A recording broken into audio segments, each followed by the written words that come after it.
ناظرین، ایران میں کچھ بڑا ہونے جا رہا ہے۔ ایران میں ایس سی او کی ڈرلز ہونے جا رہی ہیں۔ ایس سی او جو کہ جس کو چائنا لیڈ کرتا ہے اور اس ریجن کا اب یہ سب سے بڑا فورم بن چکا ہے، لیکن یہ ایک اکنامک فورم ہے، اور جب سے یہ قائم ہوا ہے یہ تب سے ایک اکنامک فورم ہی کے طور پر بیہیو کر رہا ہے۔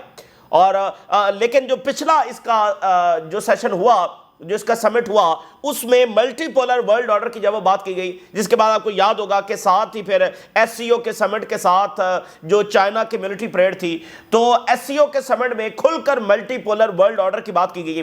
اب یہ ایس سی او جو ایک اکنامک فورم ہے وہ جنگی مشقیں کرنے جا رہا ہے، یعنی اس ایس سی او کے جتنے ممبرز ہیں وہ اپنی فوجیں بھیج رہے ہیں کہاں؟ ایران میں، اور وہاں پر جناب ڈرلز ہونے جا رہی ہیں۔ تو یہ ایک بڑی ہی غیر معمولی بات ہے، ایس سی او کا ڈرلز کرنا، یعنی وہ اس کو ایک سیکورٹی فورم بھی، ایک ملٹری الائنس میں بھی تبدیل کرنے کی ڈائریکشن کے اندر جب وہ بڑھ رہے ہیں۔ جیسے نیٹو ہے، تو نیٹو کے متبادل دنیا میں کوئی بھی ایسا الائنس موجود نہیں ہے، تو ایس سی او اس کی ٹکر کا الائنس ہے وہ ثابت ہو سکتا ہے۔ اس ڈائریکشن میں یہ اہم ترین قدم ہے۔ اس کے ساتھ ایران اور پاکستان اور ٹرکی یہ کچھ جوائنٹ پروجیکٹس جو ہے وہ لانچ کر رہے ہیں، تو اس کے اوپر ہم بات کریں گے۔ دوسری طرف ناظرین، غزہ میں جو اسرائیلی وائلیشنز ہیں اس پر ریجنل کنٹریز جو ہے وہ ایک دوسرے کے ساتھ رابطہ کر رہے ہیں، اور اسرائیل یہ خواب دیکھ رہا ہے کہ سعودی عربیہ سے اسرائیل تک ایک انرجی کوریڈور بنایا جائے، سعودی عربیہ سے اسرائیل تک ایک انرجی کوریڈور بنایا جائے۔ یہ اسرائیل کا خواب ہے جو کھل کر اب سامنے آ رہا ہے۔ اسی درمیان ناظرین، جو غزہ کا سیز فائر ہے اس حوالے سے یہ خطرات ہیں، یہ فیئر ہے، یہ کنسرن ہے کہ ان دی اینڈ یہ سارا جو سیز فائر ہے، یہ جو ایگزیجریٹڈ پی آر ایکٹیویٹی ہے آن دا نیم آف پیس، یہ ایک سکیم ثابت نہ ہو، یہ ان دی اینڈ ایک بیٹریل ثابت نہ ہو، کیونکہ آپ دیکھیں 1948 سے آج تک کوئی ایک بھی ایسا سیز فائر نہیں ہے جس کی اسرائیل نے پاسداری کی ہو۔ تو اس سیز فائر کی وہ آلریڈی دھجیاں اڑا رہا ہے، اس سیز فائر کو وہ آلریڈی جو ہے وہ آپ کہہ لیں کہ توڑ رہا ہے، فلسطینیوں کو وہ شہید کر رہا ہے۔ اور سب سے امپورٹنٹ چیز آپ دیکھیے، اسرائیل کا اس ساری جہریت میں جو بنیادی پالیسی تھی وہ کیا تھی؟ وہ ایک جینوسائیڈ تھی۔ اور اس وقت بھی اگر آپ نوٹ کریں تو اگر فل سکیل اسرائیلی اگریشن نہیں بھی ہو رہا تو جینوسائیڈ ایفیکٹولی ہو رہی ہے۔ وہ کیسے؟ کیونکہ ایڈ روکی ہوئی ہے، میڈیکل ٹریٹمنٹ روکا ہوا ہے، اور پھر ساتھ ساتھ بمبنگ بھی کر رہے ہیں، تو جینوسائیڈ تو ایفیکٹولی جا رہی ہے، کیونکہ جینوسائیڈ جب وہ سب سے زیادہ سٹارویشن کے ذریعے ہو رہی ہے، تو سٹارویشن تو ویسی کی ویسی موجود ہے، اس لیے تو وہ ایڈ اندر نہیں جانے دے رہا ہے۔ تو یہیں سے وہ بات ثابت ہوتی ہے کہ اسرائیل اپنے بنیادی جو خوفناک ایمبیشنز ہیں اس سے پیچھے نہیں ہٹا ہے۔ تو اب کون سی ایسی ریجنل پاور ہے جو اب کھل کر سامنے آئے اور یہ کہے کہ اسرائیل وائلیشن کر رہا ہے اور اس سے امپلیمنٹیشن کروائے، یا پھر کوئی ریڈ لائن طے کرے کہ اگر اسرائیل ایڈ نہیں کھولے گا تو ہم پھر یہ کریں گے؟ تو اس سے یہ بہت زیادہ خطرات ہیں کہ ان دی اینڈ یہ سارا ایک سکیم ثابت ہو، یہ ایک بیٹریل ثابت ہو، اور یہ سیز فائر جب وہ ٹوٹ جائے اور اسرائیل کسی بھی وقت جب فل سکیل اگریشن جب وہاں پر شروع کر دے، کیونکہ اسرائیل کی ایک ہسٹری میں ہے کہ اس نے کبھی۔ اور پھر اس کے ساتھ ایک اور چیز جڑی ہوئی ہے، دیکھیے ویسٹرن ملکوں نے تو اسرائیل کے اوپر ابھی تک ایک بھی سینکشن نہیں لگائی ہے۔ اس کا کیا مطلب ہے؟ اس کا مطلب یہ ہے کہ اسرائیل نے جو بھی کیا ہے اس میں اگر وہ ساتھ نہیں ہے تو خلاف بھی نہیں ہے، سینکشن نہیں لگائی ہے، تو اس کا مطلب یہی ہے کہ اسرائیل کے سارے ایکشنز کو انہوں نے ریجیکٹ نہیں کیا ہے۔ تو دیکھیے ویسٹرن گورنمنٹس کو سب سے زیادہ مسئلہ کس چیز سے آ رہا تھا؟ سب سے زیادہ مسئلہ جب وہ پروٹیسٹ سے آ رہا تھا، تو سیز فائر کی وجہ سے جو ایک اوورآل مومنٹم تھا، اب ہر طرف خبر تو یہ ہے کہ بھئی پیس ہو گیا، سیز فائر ہو گیا، تو اس طرح سے اب پروٹیسٹ بھی دنیا میں نہیں ہو رہے، لیکن ایفیکٹولی جینوسائیڈ تو جاری ہے۔ تو یہ ایک یعنی بیڈ فیتھ کے اندر اس جو پبلک مومنٹم ہے، وہ جو پروٹیسٹ ہے، اس کو روکنے کے لیے، اس کو ختم کرنے کے لیے یہ سارا کچھ کیا گیا ہو، ٹھیک ہے نا؟ تو یہ بات اپنی جگہ پر موجود ہے، اور جو اسرائیل بمبنگ کرتا ہے یہ تمام خدشات جو ہے وہ سچ ثابت ہونے لگتے ہیں۔ دوسری طرف رشیا جو ہے وہ مکمل سپورٹ کر رہا ہے وینزویلا کی، تو جو امریکن نیریٹو ہے ڈرگز کے حوالے سے وہ پہلے ہی کولیپس ہو چکا ہے اور تیزی کے ساتھ کولیپس ہو رہا ہے۔ امریکنز کا سروے سامنے آیا ہے، میجورٹی آف امریکنز جو ہے وہ وینزویلا کے اندر مداخلت کو پسند نہیں کر رہے ہیں، اور امریکنز جنگیں نہیں چاہتے ہیں، اور اس کا سب سے بڑا ثبوت خود ٹرمپ کا الیکشن جیتنا تھا۔ وہ اسی سینٹیمنٹ پر الیکشن جیت کر آیا تھا, اسی پرومس پر الیکشن جیت کر آیا تھا کہ نو مور وارز, لیکن اس نے آ کر سب سے زیادہ جنگیں خود جو ہے وہ اس نے چھیڑ دی ہیں, اور اس سب کے ساتھ وہ ایک جو ہے وہ نوبیل پیس پرائز کا امیدوار بھی ہے. تو ویسٹ بینک کی اگر ہم بات کریں, غزہ میں وائلیشنز ہو رہی ہے. ویسٹ بینک کے اندر ناظرین آٹومیٹک ویپنز دے دیے ہیں سیٹلرز کو بین گور نے, اور وہاں پر ایک فل سکیل اگریشن اور ہارفک اگریشن جب وہ فلسطینی سیویلینز کے اوپر کیا جا رہا ہے. اسرائیلی سیٹلر جو ہے وہ آٹومیٹک گنے لے کر جو ہے وہ فلسطینی سیویلینز, عورتیں, بچوں کو خاص طور پر جو ہے وہ ٹارگٹ کر رہے ہیں, اور وہاں پر فلسطینیوں کو مارا جا رہا ہے, بہت برے طریقے سے مارا جا رہا ہے, اور پھر ساتھ ان کو ہیوملیٹ کیا جا رہا ہے. ویسٹ بینک وہ ہے جہاں پر خبریں کم ہیں, اس کی آپ کہہ لیں کہ جو وہاں سے سچائی کا آنا ہے وہ کم ہے, لیکن وہاں پر بہت بڑا ظلم جو ہے اس وقت جاری ہے. اس کو ہیرڈز نے آج ایک ہیڈ لائن لگائی ہے, اس سے آپ اندازہ لگا سکتے ہیں.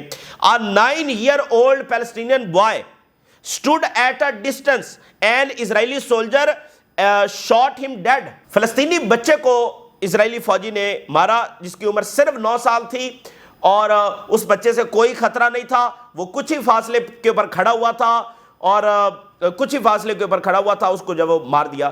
یعنی ایسا نہیں کہ وہاں سے وہ دوڑا چلا آ رہا تھا, کچھ ایسا اٹھا کر جو مشکوک ہو, سامنے کھڑا ہوا ہے اور اس کو گولی مار دی. اور یہ ہیرڈز لکھ رہا ہے اسرائیل کا میڈیا, وہ سولجر جس نے فلسطینی بچے کو مارا لیٹر اپیئر ٹو سیلیبریٹ, بعد نے اس اسرائیلی فوجی نے اس کو سیلیبریٹ بھی کیا. اینڈ گلف یہ سمجھتا ہے, اور جارڈن اور ایجپٹ یہ سمجھتا ہے کہ اسرائیلیوں کے ساتھ چل کر ان کے ملکوں میں خوشحالی آ جائے گی, یہاں پر امن ہوگا اور دودھ اور شہد کی نہریں بہیں گی. وہ ان کے ساتھ چلنا چاہتے ہیں, ان کے ساتھ چلنے میں وہ اپنا مستقبل دیکھتے ہیں, ان کے ساتھ چلنے میں وہ پراسپیرٹی دیکھتے ہیں. تو پھر سوال تو اٹھیں گے ان کی اس پالیسی کے اوپر. اسرائیلی سولجر ایک 9 سالہ بچے کو مار رہا ہے اور اس کے بعد سیلیبریٹ کر رہا ہے, اور یہ ایک واقعہ نہیں ہے, ایسے ہزاروں اور ان گنت واقعات ہیں فرام دا ڈے فرسٹ 1948 اور اس سے پہلے جب سے یہ یہاں پر آئے ہیں. یہی مائنڈ سیٹ ہے, اور ایسے ہزاروں اور ان گنت واقعات ہیں. یہ ان کی deep rooted ideology, extremist policy کا حصہ ہے. غزہ میں انہوں نے کتنے سنائپرز نے بچے مارے ہیں. تو مجھے اس بات کی سمجھ نہیں آتی, اور بہت سارے اور لوگوں کو بھی سمجھ نہیں آتی, کہ جب ریجن یہ اپروچ کے ساتھ چلتا ہے کہ ان کے ساتھ چلنے میں پراسپیرٹی آئے گی, مطلب یہ بات جو ہے وہ سمجھ سے بالاتر ہے. جب ریجن یہ سمجھتا ہے کہ اسرائیل کے ساتھ چلنے میں سیکیورٹی آئے گی, حالانکہ جب سے اسرائیل آیا ہے تب سے اس ریجن میں کوئی سیکیورٹی نہیں ہے, کوئی امن کا اور انسانیت کا نام و نشان اب انہوں نے مٹا دیا ہے. بٹ ریجن تھنکس, یہ ایک عجب بات ہے. تو ویسٹ بینک کے اندر بہت آپ کہہ لیں کہ اگریشن ہو رہا ہے, فلسطینیوں کو بہت وہاں پر جب اٹیک کیا جا رہا ہے, اور سیٹلرز کو بین گور جب دھڑ دھڑ ویپنز دے رہا ہے. اور ان کے کیبنٹ اجلاس کی ایک چیز ہے وہ اسرائیلی میڈیا میں لیک ہوئی ہے, جس میں بین گور نے غزہ میں موجود اسرائیلی فوجیوں کو یہ آرڈر دیا ہے کہ جو بچہ بھی یلو لائن کی طرف آئے اس کو اٹیک کرو. اچھا, اسی درمیان ٹرمپ جو آسیان کے وزٹ کے اوپر ہے, لیکن اسی درمیان انہوں نے قطر کے اندر جب اسٹے کیا, اور اس کو اس طرح سے پورٹرے کیا گیا کہ دیکھیں پہلے تمام جے ڈی وینس اور وہ سارے آئے اسرائیل, اور اس لیے کہ سیز فائر کو جب انشور کیا جا سکے. اور اب ٹرمپ جو ہے وہ ابھی ایک ہفتہ قبل 10 دن قبل یہاں پر تھے, ایک بار پھر آئے ہیں صرف اس بات کو یعنی بیان کرنے کے لیے کہ بھئی سیز فائر جب آگے بڑھے گا, ہم گارنٹیز دے رہے ہیں, ہم اس میں کمیٹڈ ہیں کہ سیز فائر جب آگے بڑھے گا. لیکن آن گراؤنڈ ریالٹی کیا وہ میں نے آپ کے سامنے رکھ دی ہے. تو اس لیے خطرات ہیں کہ ان دی اینڈ یہ ایک سکیم اور ایک بیٹریل ثابت ہو.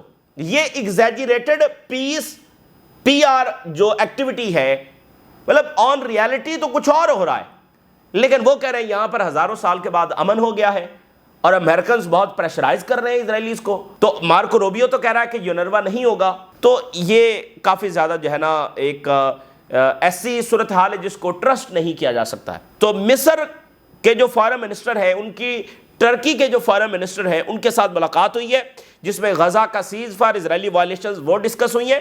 یہ دونوں جو ہے وہ اس میں گارنٹر ہیں, اور جو ریکنسٹرکشن ہے غزہ کی, اس کے لیے کانفرنس جو ہے وہ کائرو میں اگلے مہینے ہونے جا رہی ہے, اس پر ڈسکشن ہوئی ہے. دیکھیے نا, اسرائیلی فوج جو وہ غزہ کے اندر موجود ہے, ایڈ اندر نہیں جا رہی ہے, بمباری وہاں پر ہو رہی ہے, ویسٹ بینک کے اندر صورتحال آپ کے سامنے ہے. تو سلیوشن کہاں ہے؟ بھئی اسرائیلی فوج تو 58% آف غزہ کا جو ایریا ہے وہاں پر موجود ہے, تو سلوشن کہاں ہے؟